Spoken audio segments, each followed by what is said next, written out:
Carrion is a violent game.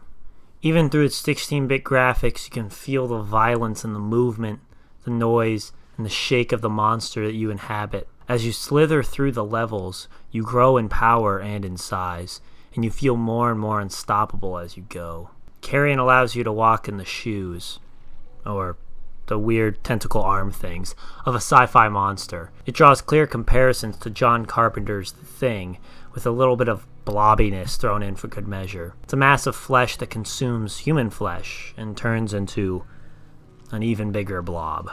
The basic concept of the game is a Metroidvania style, where you are a monster seeking to escape the facility that is housing it, or maybe found it, or maybe created it. The backstory is really not that important. There are soldiers, and mechs, and doors, and puzzles, and flying robots that stand in your way, along with a lot of helpless scientists that act mostly as health packs for your monster to munch on. Each level requires you to inhabit a different piece of the facility to open the next door. Slowly, you get closer to the surface and the freedom that you so desperately require. The game shines in a lot of ways.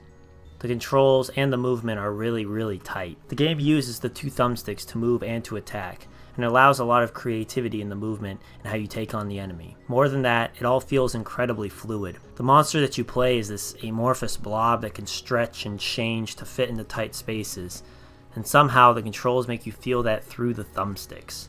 You're this horrible predator, and the controls allow you to become that predator. I know it's a cliche to say that the game makes you feel like the main character, since that should be a given for most video games, but it's actually accurate in this case.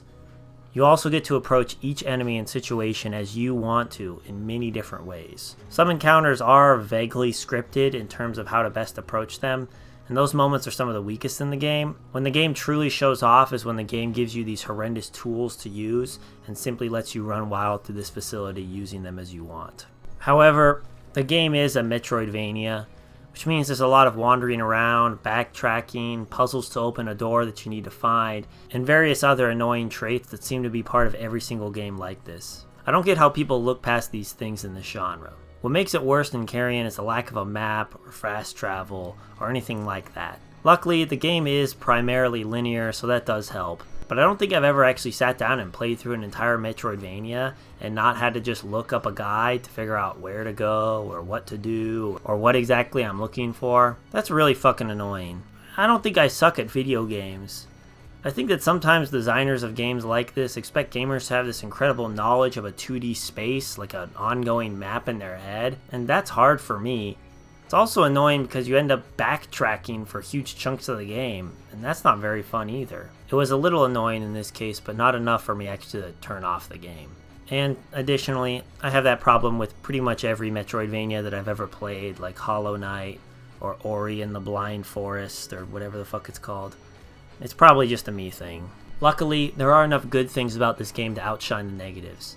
The game makes violence and destruction feel fun, whether that's the security system robots, soldiers armed with flamethrowers, or just a room full of computers. It allows you to feel powerful from the very beginning of the game, which makes it even better as you gain more power and size. You do have to use some elements of stealth, but each encounter with an enemy ends in the same way: death and destruction. Even though you play as the bad monster destroying its way out, and even though there's no context to your destruction, the game felt so good that it didn't really matter that I was the bad guy and I was killing innocent people who were seemingly just doing their job. Add to this the fact that at the end of the game, you basically sneak your way out into normal society, making the ending even more ominous. But despite that, I was still rooting for the monster because I got to throw guys around the room. The sounds that emanate from this destruction are disgusting.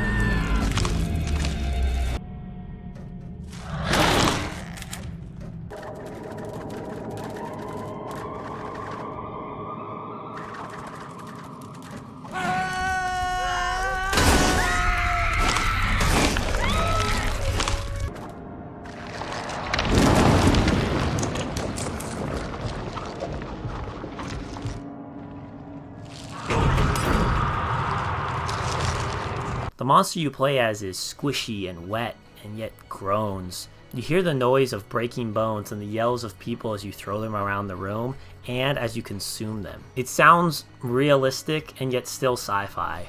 There's some sparse music here and there, but the sound design and the Foley are really strong. Few games made me notice the sound design as much as this game because it stood out so much. For an indie game, that's especially impressive.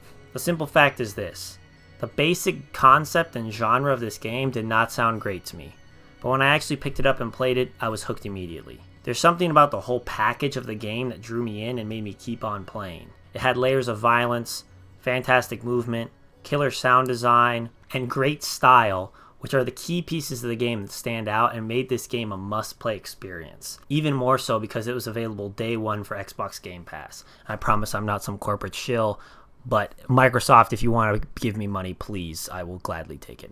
Which continues to be the primary reason why I get to experience a wide-ranging, eclectic group of games that I would never have tried without that service. Like, if this game was for sale for $10, I was never going to buy it. But because it's on Game Pass, I said, why not? Give it a shot. And I'm constantly impressed with the different types of games that I actually enjoy when I actually choose to sit down and play them. So, with that being said, please play Carrion. It's an indie game that is unique and fun.